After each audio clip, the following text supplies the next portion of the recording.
Hi hello friend, welcome to home recipes. ಇವತ್ತು simple and tasty ಆಗಿರೋ ಒಂದು ತಿಂಡಿ ರೆಸಿಪಿಯನ್ನು ಶೇರ್ ಮಾಡ್ಕೋತಾ ಇದ್ದೀನಿ. ಸೊ ಏನಪ್ಪ ಅಂತಂದರೆ ಕರಿಬೇವಿನ ಚಿತ್ರಾನ್ನ. ಸೊ ಕರಿಬೇವು ಅಂತಂದರೆ ಸಣ್ಣ ಮಕ್ಕಳಿಂದ ದೊಡ್ಡವರವರೆಗೂ ಎತ್ತು ಸೈಡ್ಗೆ ಇಡ್ತಾರೆ. ಸೊ ಈ ರೀತಿ ಮಾಡ್ಕೊಡೋದ್ರಿಂದ ತುಂಬ ಒಳ್ಳೆಯದು, ಹಾಗೆ ನಮ್ಮ ಆರೋಗ್ಯಕ್ಕೆ ಕೂಡ ತುಂಬ ಒಳ್ಳೆಯದು ಕರಿಬೇವು. ಸೊ ಬನ್ನಿ ಯಾವ ರೀತಿ ಮಾಡೋದು ಅಂತ ತೋರಿಸ್ಕೊಡ್ತಾ ಇದ್ದೀನಿ. ಕರಿಬೇವಿನ ಚಿತ್ರಾನ್ನ ಮಾಡೋದಕ್ಕೆ ನಾನು 1 ಕಪ್ಪು ಶೇಂಗಾ, 1 ಕಪ್ ಕರಿಬೇವು, ಸ್ವಲ್ಪ ಕೊತ್ತಂಬರಿ, ಒಂದು 4 ರಿಂದ 5 ಹಸಿಮೆಣಸಿನ್ಕಾಯಿ, ಸ್ವಲ್ಪ ಕಾಯಿ ತುರಿ ತೊಗೊಂಡಿದ್ದೀನಿ. ಅದ್ರ ಜೊತೆಗೆ ಆಲ್ರೆಡಿ ಮಾಡಿಟ್ಕೊಂಡಿರೋಂಥ ಅನ್ನ ಕೂಡ ತೊಗೊಂಡಿದ್ದೀನಿ. ಸೊ ಇವಾಗ ರೆಸಿಪಿನ ಸ್ಟಾರ್ಟ್ ಮಾಡುವ. ಒಂದು ಬಾಣಲೆನ ಬಿಸಿ ಇಟ್ಕೊಂಡು ಅದಕ್ಕೆ 1 ಸ್ಪೂನ್ ಆಯಿಲ್ನ ಬಿಸಿ ಮಾಡ್ಕೊತಾ ಇದ್ದೀನಿ. ಸೊ ಇದರೊಟ್ಟಿಗೆ ನಾನು 2 ರಿಂದ 3 ಸ್ಪೂನು ಉದ್ದಿನ ಬೇಳೆನ ಹಾಕ್ಕೋತಾ ಇದ್ದೀನಿ. ಸ್ವಲ್ಪ ಕಲರ್ ಚೇಂಜ್ ಆಗೋವರೆಗೂ ಫ್ರೈ ಮಾಡ್ಕೊಳ್ಬೇಕಾಗತ್ತೆ. ಸೊ ಫ್ರೈ ಮಾಡೋದ್ರ ಒಟ್ಟಿಗೆ 1 ಸ್ಪೂನ್ ಮೆಣಸು ಕೂಡ ಹಾಕ್ಕೋತಾ ಇದ್ದೀನಿ, ಕಾಳು ಮೆಣಸನ್ನು. ಸೊ ಇದೆರಡು ಕೂಡ ಆದಷ್ಟು ಲೋ ಫ್ಲೇಮ್ನಲ್ಲಿ ಫ್ರೈ ಮಾಡ್ಕೊಳ್ಳಿ. ಸ್ವಲ್ಪ ಬಣ್ಣ ಬದಲಾಯಿಸಿದ ನಂತರ ಇದಕ್ಕೆ 1 ಕಪ್ ಆಗೋಷ್ಟು ನಾನು ಕರಿಬೇವಿನ ಸೊಪ್ಪನ್ನ ಹಾಕ್ಕೋತಾ ಇದ್ದೀನಿ. ತೊಳೆದು ಒರೆಸಿ ಇಟ್ಕೊಂಡಿದ್ದೆ ಕಾಟನ್ ಬಟ್ಟೆನಲ್ಲಿ ಆ ಒಂದು ಕರಿಬೇವನ್ನ ಹಾಕ್ಕೋತಾ ಇದ್ದೀನಿ. ಯಾಕಂದರೆ ನೀರಿನ ಅಂಶ ಇತ್ತಂದರೆ ಸಿಡಿಯುವಂಥ ಚಾನ್ಸಸ್ ಇರುತ್ತೆ. ಹಾಗಾಗಿ ಸ್ವಲ್ಪ ಒರೆಸಿ ಹಾಕ್ಕೋತಾ ಇದ್ದೀನಿ ಕರಿಬೇವನ್ನ. ಸೊ ಆದಷ್ಟು ಕರಿಬೇವನ್ನ ತಿನ್ನೋದ್ರಿಂದ ನಮ್ಮ ಕಣ್ಣಿಗೂ ಕೂಡ ಒಳ್ಳೆಯದು, ಹಾಗೆ ಆರೋಗ್ಯವಾಗಿರ್ತೀವಿ. ಎಲ್ಲ ಅಡುಗೆನಲ್ಲೂ ಆದಷ್ಟು ಕರಿಬೇವನ್ನ ಬಳಸೋದಕ್ಕೆ ಟ್ರೈ ಮಾಡಿ. ಸೊ ಕರಿಬೇವು, ಉದ್ದಿನಬೇಳೆ ಮತ್ತು ಕಾಳು ಮೆಣಸು ಫ್ರೈ ಆದ ನಂತರ ಇದಕ್ಕೆ ನಮಗೆ ಖಾರಕ್ಕೆ ಎಷ್ಟು ಬೇಕೋ ಅಷ್ಟು ಒಣಮೆಣಸಿನ್ಕಾಯಿನ ಹಾಕ್ಕೊಂಡು ಫ್ರೈ ಮಾಡ್ಕೊಳ್ಬೇಕಾಗತ್ತೆ.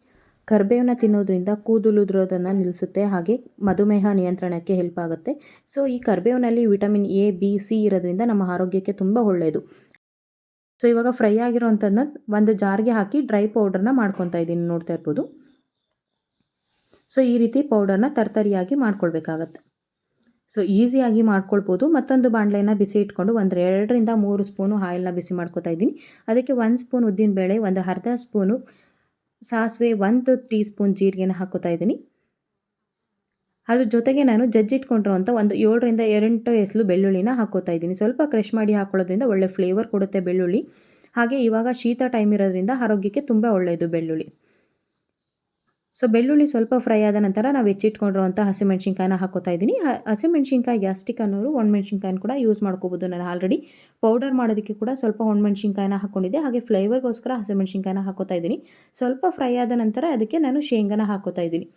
ಸೊ ಶೇಂಗಾನ ಸ್ವಲ್ಪ ಜಾಸ್ತಿ ಕ್ವಾಂಟಿಟಿನಲ್ಲಿ ಹಾಕ್ಕೊಳ್ಳಿ. ಈ ಒಂದು ಚಿತ್ರಾನ್ನಕ್ಕೆ ನಾವು ಈರುಳ್ಳಿ ಯಾವುದು ಕೂಡ ಬಳಸ್ತಾ ಇಲ್ಲ, ಸಿಂಪಲ್ಲಾಗಿ ಮಾಡ್ಕೋತಾ ಇರೋದು. ಹಾಗಾಗಿ ಕಡಲೆ ಬೀಜನ ಜಾಸ್ತಿ ಯೂಸ್ ಮಾಡೋದ್ರಿಂದ ಟೇಸ್ಟ್ ಚೆನ್ನಾಗಿರುತ್ತೆ. ಸೊ ಒಂದು 5 ನಿಮಿಷ ಫ್ರೈ ಮಾಡಿ ನಂತರ 1 ಟೀ ಸ್ಪೂನಷ್ಟು ಅರಿಶಿನ ಹಾಕ್ಕೋತಾ ಇದ್ದೀನಿ. ಸೊ ಬೇಗ ಆಗುತ್ತೆ, ಲಂಚ್ ಬಾಕ್ಸ್ ಕೂಡ ಕೊಡ್ಬೋದು. ಸೊ ಸಣ್ಣ ಮಕ್ಕಳಿಗೆಲ್ಲ ಕರಿಬೇವು ಅಂತಿದ್ದಂಗೆ ಕರಿಬೇವು ನಾನು ತಿನ್ನಲ್ಲ ಅಂತ ಸೈಡ್ಗೆ ಇಡ್ತಾರೆ.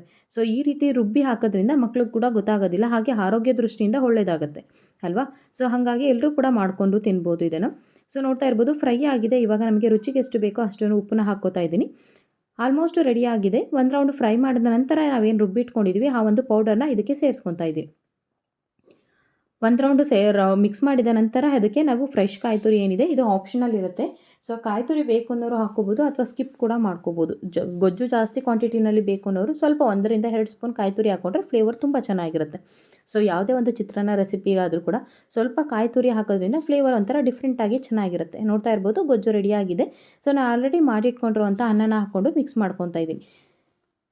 ಸೊ ಅದಕ್ಕೆ ಮುಂಚೆ ನನ್ನ ಚಾನಲ್ ಯಾರಾದರೂ ಫಸ್ಟ್ ಟೈಮ್ ನೋಡ್ತಾ ಇದ್ದಾರೆ ಅಂದರೆ ಚಾನಲ್ನ ಸಬ್ಸ್ಕ್ರೈಬ್ ಮಾಡ್ಕೊಳ್ಳಿ, ಹಾಗೆ ಬೆಲ್ ಐಕನ್ನ ಹಾಲ್ ಸೆಲೆಕ್ಟ್ ಮಾಡ್ಕೊಳ್ಳಿ. ಪ್ರತಿಯೊಂದು ವೀಡಿಯೋಸ್ಗಳ ನೋಟಿಫಿಕೇಷನ್ ನಿಮಗೆ ಬರುತ್ತೆ. ಸೊ ಬೇಯಿಸಿಟ್ಕೊಂಡಿರೋಂಥ ಅನ್ನನ ಹಾಕ್ಕೋತಾ ಇದ್ದೀನಿ. ಅನ್ನ ಮತ್ತು ಸ್ವಲ್ಪ ಕೊತ್ತಂಬರಿ ಸೊಪ್ಪು ಫೈನಲ್ ಟಚ್ಚು, ಜೊತೆಗೆ ಸ್ವಲ್ಪ ನಿಂಬೆಹಣ್ಣು ಕೂಡ ಹಾಕ್ಕೋತಾ ಇದ್ದೀನಿ, ನೋಡ್ತಾ ಇರ್ಬೋದು. ಸೊ ನೀಟಾಗಿ ಮಿಕ್ಸ್ ಆಗಿದೆ, ಎಷ್ಟು ಚೆನ್ನಾಗಿ ಬಂದಿದೆ ನೋಡ್ತಾ ಇದ್ದೀರಲ್ವಾ. ಸೊ ಮತ್ತೆ ಯಾಕೆ ತಡ ಮಾಡ್ತೀರಾ, ನಿಮ್ಮ ಮನೇಲೂ ಇವಾಗನೇ ಹೋಗಿ ಫಟಾಫಟ್ ಅಂತ ಕರಿಬೇವಿನ ಚಿತ್ರಾನ್ನ ಒಮ್ಮೆ ಮಾಡಿ ಮನೆಯವರೊಟ್ಟಿಗೆ ತಿನ್ನಿ, ಟೇಸ್ಟ್ ಮಾಡಿ ಹೇಗೆ ಬಂತು ನನಗೆ ಕಮೆಂಟ್ ಸೆಕ್ಷನಲ್ಲಿ ತಿಳಿಸಿ. ಸೊ ಈ ವಿಡಿಯೋ ಇಷ್ಟ ಆಯ್ತು ಅಂದರೆ ಒಂದು ಲೈಕ್ ಮಾಡಿ, ಫ್ರೆಂಡ್ಸು ಫ್ಯಾಮಿಲಿ ಜೊತೆ ಶೇರ್ ಮಾಡಿ. ಸೊ ನಿಮ್ಮ ಮನೇಲಿ ಹೇಗೆ ಮಾಡಿದ್ರಿ, ನೀವು ಯಾವುದೇ ರೀತಿ ಕರಿಬೇವಿನ ಚಿತ್ರಾನ್ನ ಮಾಡ್ತೀರಾ ಅಂತ ನನಗೆ ಕಮೆಂಟ್ ಸೆಕ್ಷನಲ್ಲಿ ತಿಳಿಸೋದನ್ನು ಮರಿಬೇಡಿ. ಮತ್ತೊಂದು ಹೊಸ ರೆಸಿಪಿಯೊಂದಿಗೆ ಮತ್ತೆ ಸಿಗ್ತೀನಿ. ಅಲ್ಲಿವರೆಗೂ ಹೀಗೆ ಸಪೋರ್ಟ್ ಮಾಡ್ತಾಯಿರಿ. Thank you for watching.